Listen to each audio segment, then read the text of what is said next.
del ciclo cardíaco respiratorio y la presencia de ruidos adventicios, que pues esto más que nada va a estar enfocado a lo que es la exploración física del tórax.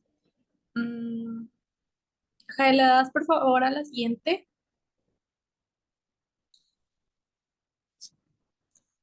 Para esto, pues en el capítulo, como lo dividiría más, es en las cuatro partes que engloban a lo que es la exploración física del tórax respiratorio. Para que, si recordamos, pues es diferente a lo que es en el abdomen. Aquí el orden en el que se va a explorar es primero la inspección, luego la palpación, seguimos por percusión y al final es la auscultación. Ya como al final añadimos lo que vienen siendo los ruidos adventicios para distinguir lo normal de lo patológico. La siguiente, por fin. Y pues bueno, para iniciar con todo esto hay que destacar que algo importante antes de entrar a toda la exploración física que se nos ha mencionado a lo largo de la carrera, pues es la anamnesis, ¿no? El hacer una correcta, pues, historia clínica del paciente nos puede orientar mucho a veces al diagnóstico clínico. Y dentro de las patologías respiratorias que podemos estar hablando, pues en el libro se mencionaban algunos datos de los que podemos investigar en el paciente, como por ejemplo puede ser la edad. Aquí pues se mencionaba un ejemplo de, no sé, cuando algún paciente llega con hemoptisis, pero si hablamos de un paciente que es joven, pues nos puede estar indicando que a lo mejor se trate de algún caso de tuberculosis, contrario a un paciente de edad avanzada que a veces les relaciona mucho con cáncer. Otro factor, pues, es la vivienda, el domicilio, las condiciones en las que vive el paciente, porque nos pueden orientar mucho a veces al diagnóstico en cuanto volvemos otra vez a la tuberculosis. Si al momento de estar haciendo la historia clínica, perdón, al paciente, este nos dice las condiciones en las que vive, podemos darnos cuenta de que vive en algún tipo de condicionamiento de hacinamiento. Entonces, esto ya nos puede igual como dirigir hacia el diagnóstico, la ocupación, si hablamos, no sé, por ejemplo, de una neumoconiosis, si el paciente se está dedicando a ciertas actividades de minería que involucren sílice, asbesto, lo mismo, o incluso antecedentes personales que lo que más destaca es el hábito del tabaco, nos puede estar orientando hacia alguna patología que este puede tener. Pero pues esto es nada más como en la anamnesis. Y ahora sí pasando a lo que es la exploración física, le das por fin a la siguiente.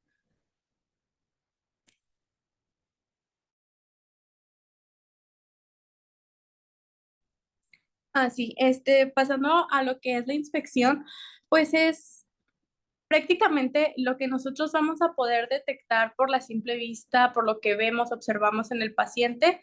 Y esto a lo que va a estar dirigido es a investigar la conformación del tórax, las condiciones de la pared torácica del paciente, el tipo de tórax que tiene, la amplitud y la frecuencia respiratoria. O sea, nada más con el simple hecho de ver cómo se encuentra el paciente, ya igual podemos establecer su estado de salud. Le das por fin.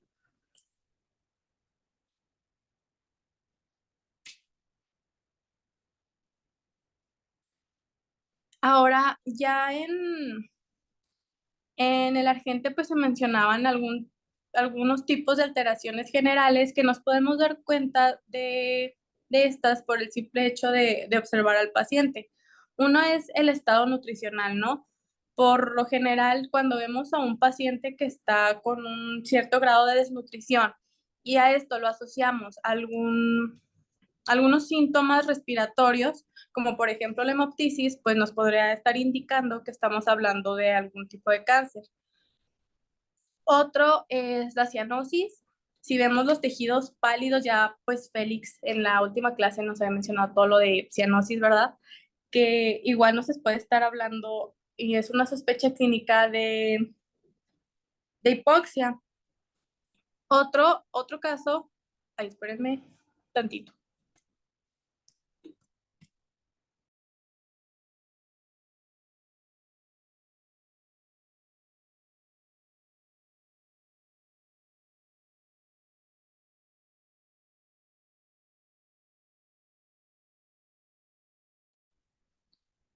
Ahí le das para atrás por fin. Ah, sí. Otro, pues, es el uso de músculos accesorios de la respiración, no sé, como por ejemplo el esternocleidomastoideo, trapecio, escalenos, que nos pueden ser indicativos de que el paciente está pasando por un cierto cuadro de disnea o dificultad respiratoria que lo llevan a usar músculos que normalmente no debería estar usando cuando está en un estado normal. Otra es la posición que adopta el paciente. Ya había, el doctor nos había puesto de ejemplo cuando existe una pericarditis, pues que se adopta una posición maometana. Otro tipo de posición que adopta el paciente que nos puede ser indicativo de que está sufriendo alguna patología, pues puede ser cuando se acuesta en decúbito lateral en un derrame pleural. En un derrame pleural, pues el paciente va a optar por acostarse sobre el lado en el que esté el derrame para que esto le permita expandir el otro hemitórax. Otra característica puede ser la acropaquia, que son los dedos en palilla de tambor, que igual nos está hablando de una hipoxia. Y algo que también creo que es muy popular y venía en el libro, es el síndrome de Claude Bernard Horner, que este se caracteriza por una triada, que es la imagen que está en la parte superior izquierda, que es la triada es tosis palpebral, miosis y enoftalmos. Este síndrome se relaciona mucho con el síndrome de Pancoast, que es nada más que tuboración en los vértices pulmonares. Entonces ya podemos ver cómo con el simple hecho de la inspección podemos darnos cuenta de algunas patologías por las que pueda estar cursando el paciente, por lo cual es muy importante. Y ya a grandes rasgos, pues la inspección del tórax lo que debe contemplar son tres puntos: la forma, el volumen y el estado de superficie. Por estado de superficie nos vamos a estar refiriendo a la piel, que puede que encontremos, no sé, algunos lunares, en hepatopatías, fístulas, cicatrices de alguna cirugía previas que nos pueden igual ayudar al diagnóstico. ¿Le das por fin?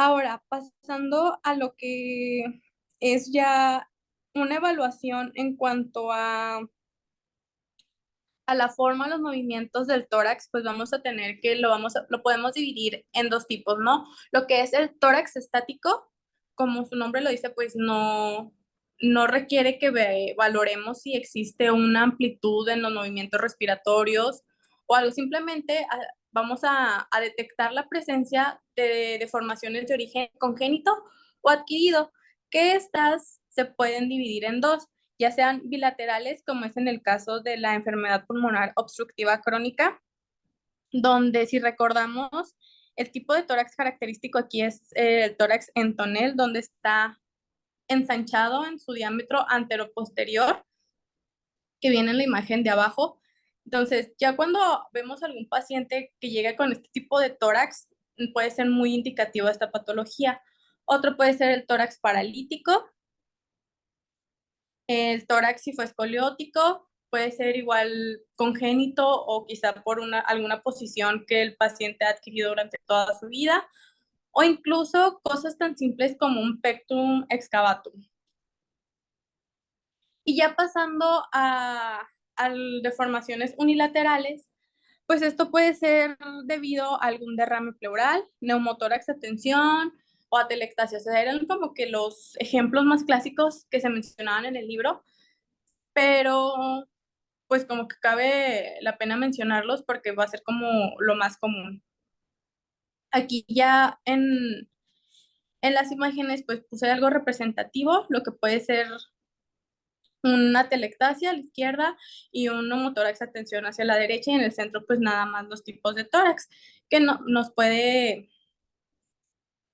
ver pues un tórax normal, un tórax en tonel, cifótico, infundibuliforme y el cariniforme, que se mencionaba que era como tipo, creo que pollo, de gallina, algo así, como que está más ensanchado en la parte superior.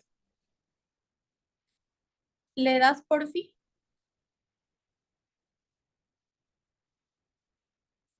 Ahora pasando a lo que es el tórax dinámico, pues aquí ya sí vamos a estar prestando más atención a los movimientos que efectuó el paciente en el ciclo respiratorio para poder evaluar, como aquí dice, pues la frecuencia, amplitud, ritmo y la simetría de los movimientos respiratorios. Y a su vez, pues la presencia de signos de dificultad respiratoria. Esto, la verdad es que está muy fácil de evaluar. Nos vamos a ir uno por uno para saber más o menos sus generalidades. En cuanto al tipo respiratorio, se mencionaban estos tres, que es para hombre, mujer y para los niños. Creo que la que yo pues logro distinguir es nada más la de los niños, que es una respiración abdominal, que creo que todos hemos visto a un niño chiquito, cómo respira y que vemos cómo se expande más su abdomen. Ya en el libro pues se mencionaba que las mujeres tendemos a tener una respiración costal superior y en los hombres tiende a ser una respiración costo-abdominal. Aquí algo importante en el tórax dinámico es que como ya estamos prestando más atención hacia los movimientos, pues igual puede estar hablando si a lo mejor el paciente cuenta con algún malestar, como puede ser una fractura costal o una pleuritis. ¿Por qué? Porque va a haber una hipomovilidad de algún hemitórax o incluso de ambos, porque esto le va a estar, si el paciente expande completamente o respira profundamente, le va a estar causando dolor, por lo cual él no va a tener una hipomovilidad porque va a estar respirando superficialmente. Entonces, esto es como que un punto importante. ¿Le puedes dar por fin?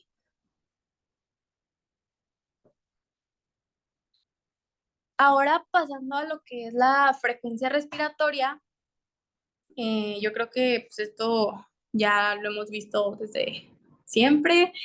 Y el promedio en el Argente manejaba como que era de 12 a 24 respiraciones por minuto. Yo recordaba que era de 12 a 20, pero pues aquí el Argente lo manejaba así. Y que un promedio era de 18 respiraciones por minuto. Esto, la forma de evaluarlo no es nada más que, pues se mencionaba que colocando la mano en el tórax para medir los ciclos respiratorios. Obviamente esto ya se nos ha mencionado que no se le tiene que avisar al paciente porque a veces, pues si uno le avisa de que, oye, voy a checar tu respiración, el paciente involuntariamente va a tender a estar como que controlando las respiraciones, ¿no? Entonces esto se debe hacer como sin avisarle al paciente para poder medir ciertamente las respiraciones. Esto se hacía por lo menos 30 segundos y pues ya eso se multiplicaba por dos, ¿no? La verdad es que la frecuencia respiratoria no venía mucho, simplemente pues hablaba de alteraciones básicas y de lo normal. Y ya más que nada se enfocaba a ciertos conceptos que son de importancia para la descripción clínica, como por ejemplo puede ser la taquipnea, que esto pues es nada más el aumento de la frecuencia respiratoria, que les digo que pues casi en otras bibliografías yo lo he visto que era arriba de los 20 respiraciones por minuto. Luego tenemos lo que es la polipnea. Aquí la diferencia es que va a haber un aumento en la profundidad respiratoria, no en la frecuencia, sino en la profundidad. O sea, como que el paciente va a estar respirando más profundo y a su vez también, creo que también era con la frecuencia. Luego tenemos la bradipnea, que pues lo contrario, ¿no? Es una disminución es menos de 12 respiraciones por minuto. Hay una bradipnea porque pues, hay menos ciclos respiratorios.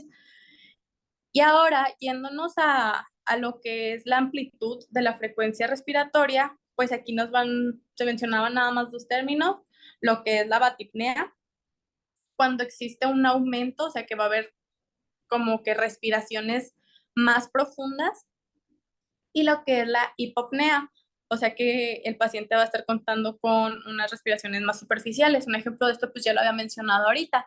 Puede ser cuando el paciente que esté sufriendo una fractura costal, entonces a lo mejor expandir totalmente el tórax le va a estar provocando dolor, por lo cual va a estar teniendo una respiración superficial. ¿Le das por fin?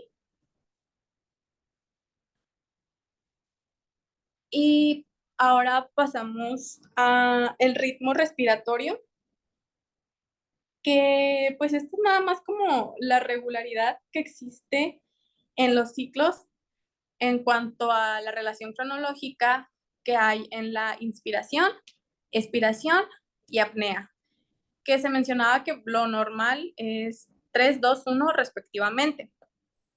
Pero pues esto como que no venía tanta información, o sea, era lo único que venía. Más que nada, el ritmo respiratorio se enfocaba a aquellos patológicos que nos van a estar representando un síntoma de alerta, y había tres patrones que eran de mucha importancia, que están aquí en el cuadrito. Se ve, pues creo que están fáciles de entender porque la misma gráfica como que lo explica. La primera es la respiración periódica de Cheyne-Stokes, que aquí como lo vemos, pues es nada más que va a ir, es una respiración que es de tipo creciente y luego decreciente. O sea, primero va a haber como que varias respiraciones rápidas, el paciente va a estar respirando rápidamente hasta que llegue un punto en el que a partir de ahí va a estar teniendo una respiración decreciente hasta llegar a un punto de un periodo de apnea que puede ser de 10 a 30 segundos, y luego otra vez va a volver a respirar rápido, llega al punto máximo, decrece y el periodo de apnea. Esto decía que se da porque hay una sobresaturación de dióxido de carbono, entonces el paciente pues tiende como a hiperventilar, llega un punto como, yo supongo que llega un punto en el que un cansancio, entonces decrece, llega la apnea y se repite el ciclo. Igual más adelante traigo videos para entenderlo, creo que ya lo habíamos visto antes en fisio. Otro patrón es la respiración de Biot, la verdad no sé cómo se diga, pero pues este patrón es nada más igual, o sea, está fácil de entender porque es nada más como que los periodos alternan en que son respiraciones tanto de frecuencia como de amplitud parecidas, seguidas por un periodo de apnea. Nada más se va a estar repitiendo periodos de respiración parecida y luego apnea, respiración, apnea. Y ya después vamos a tener la respiración de Kussmaul, que la respiración de Kussmaul pues es nada más una inspiración amplia que va a tener una pequeña pausa y luego va a tener una expiración rápida y dolorosa, seguida por un periodo de apnea. O sea, si lo vemos en la gráfica está muy fácil de entender. La inspiración con una pequeña pausa, la expiración rápida, nada más que le añadimos dolor, y el periodo de apnea. Pero pues todos estos ciclos pues van a ser repetitivos, nada más que con diferentes patrones por estos, por estos tipos de respiración. Le das por fin a la siguiente. Se supone que aquí están los videos. No sé si, nada más que no sé si se vayan a escuchar.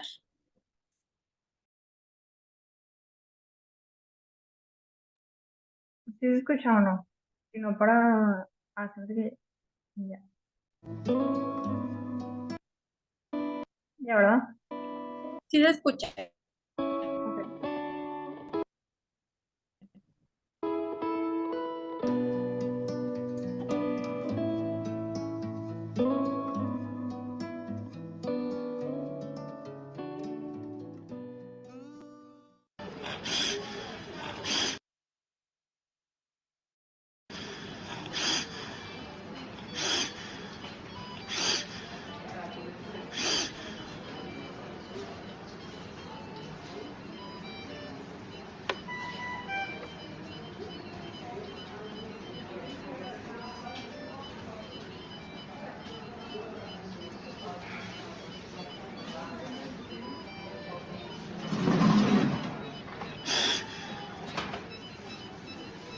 ¿Esa qué tipo de respiración es? Es la de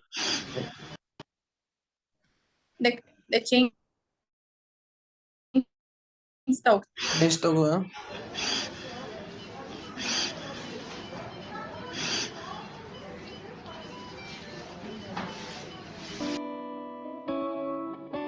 Fíjense cómo el paciente hace pausas, no mueve su tórax y de repente empieza a respirar muy rápido. Esa es la respiración de Cheyenne Stokes. Y aparece en algunas enfermedades como la apnea del sueño, que es muy común que aparezca en ese tipo de enfermedades, donde el tórax dura sin moverse un tiempo. Eso es porque hay apneas, no, apneas centrales y apneas obstructivas, donde el paciente no va a ver el pecho y llega un punto que la respiración de Cheyne-Stokes, la respiración de Kussmaul aparece en algunas enfermedades como la Not the cetoacidosis capsular diabética, ¿verdad? Range. Aparte de un modo And he's 10, característico esa respiración, long. ¿verdad? He's 10 years old, and you hear his breathing. This is Kuzma breathing. This is the breathing that you see with diabetic ketoacidosis. He's a little bit altered. He's a little Una bit. respiración de alta frecuencia y profundidad. Then had some weight loss, and En la then respiración medimos la frecuencia y la profundidad de la respiración, la amplitud de la respiración, porque si no respira bien el paciente se llama hipoapnea, o sea que apenas está respirando, ¿sí? La de Biot aparece en infartos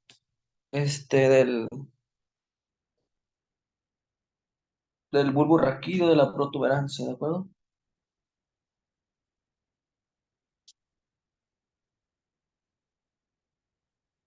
De la expensión es importante porque pues yo puedo ver ya características del paciente. Por ejemplo, un paciente que llegue con un paciente que haya tenido un accidente automovilístico y su tórax esté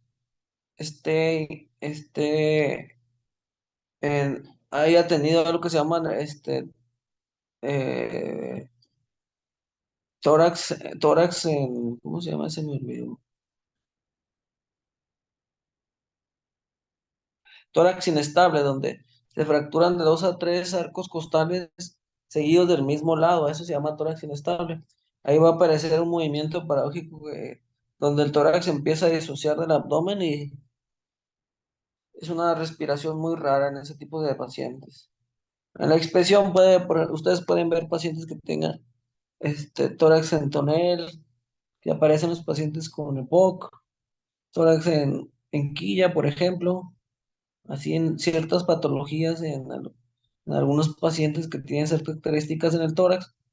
Y yo puedo definir en la expresión qué tipo de tórax veo, si veo algún abombamiento en el tórax, si veo que no se mueve, o qué puedo hacer, ¿verdad? Para ir definiendo desde ahí qué patología tiene el paciente, ¿verdad? Por ejemplo, un señor que antes le decían el soplador rosado, aparecen enfermedades como el EPOC, donde atrapan mucho aire y el paciente parece que tiene un tórax en tóner, ¿verdad? Entonces, ahí nosotros en la expansión podemos ir viendo muchas cosas, ¿verdad?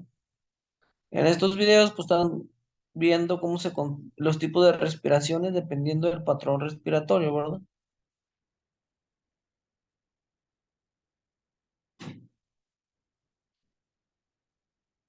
¿Alguna pregunta aquí de los tipos de respiración? ¿En el tórax alguna pregunta? Es común que después de un tórax inestable, bueno, más bien, en la del tórax inestable, los pacientes tengan hipo, por lo mismo de la descoordinación entre el tórax y el abdomen. Sí, porque hay una irritación excesiva del diafragma. Se llama tórax, hay un nombre donde el tórax se hace como si fuera en vela. Imagínense que las costillas empiezan a cabalgar una sobre otra y sí puede aparecer hipo. Ese paciente, pues es un paciente que puede, pues está en a cirugía para fijación de los arcos costales y sí puede haber hipo, pues porque continuamente se está irritando el diafragma por el movimiento paradójico. Imagínense que el tórax, ya la respiración, la inspiración y la expiración ya no es de la misma característica.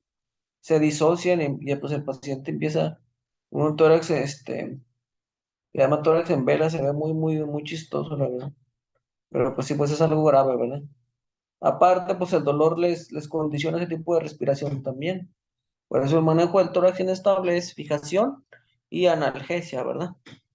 Analgesia para que el paciente no vaya a tener alguna otra complicación, que lo que más tememos es alguna fractura, bueno, perdón, algún hemotórax o lesión de algún órgano interno por desplazamiento de los arcos costales o un síndrome de insuficiencia respiratoria aguda a consecuencia de que el paciente, pues, la ventilación y la perfusión se alteran por lo mismo que tiene el paciente, ¿verdad?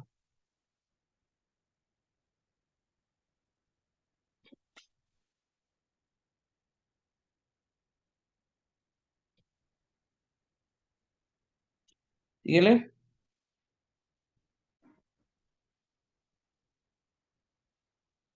Y ya por último de mi parte, que pues entra dentro de la inspección, son los signos de dificultad respiratoria. Estos pues, como su nombre lo dice, nada más nos van a estar hablando, ¿no?, de si el paciente está presentando cierta dificultad para la respiración. Algunos signos muy mencionados pues es el aleteo nasal, el tiraje intercostal, la utilización de musculatura accesoria y el signo de Huber, que este es como se ve en la imagen. Lo que pasa es que cuando sucede la inspiración va a haber un acercamiento, o sea, como que no se va a insuflar el tórax, sino que se va a estar haciendo hacia medial la parte media, así como se ve ahí en las flechitas. Y esto pues se da por que hay una contracción en el diafragma aplanado que en un tórax que está hiperinsuflado. Pero pues estos ya son signos de dificultad. Y pues ya.